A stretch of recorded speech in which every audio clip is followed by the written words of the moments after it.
सबसे पहले सबसे आगे बोल। नंबर 1 चैनल पहुंचा नंबर 1 एथलीट के घर, दिखाया जश्न का समा, मुस्तरद भरे लम्हात और अहले खाना के जज्बात। बोल नहीं रखी सबसे पहले सबसे आगे होने की रिवायत बरकरार। पेरिस ओलंपिक्स में पाकिस्तान की मेडल की उम्मीदें बरकरार। फख्र Pakistan Arshad Nadeem javelin throw event के फाइनल पहुंच गए। पहली ही बारी में जेवलिन को 86 मीटर से ज्यादा दूरी तक फेंका। अर्शद नदीम गोल्ड मेडल के हुसूल के लिए 8 अगस्त को मैदान में उतरेंगे।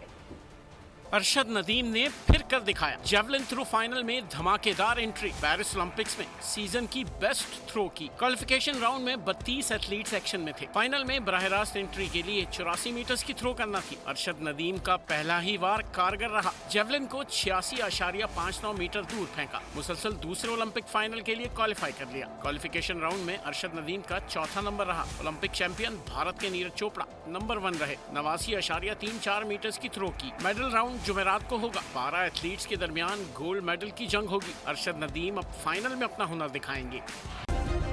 सब्सक्राइब करें और बेल दबाएं ताकि कोई खबर रह न जाए।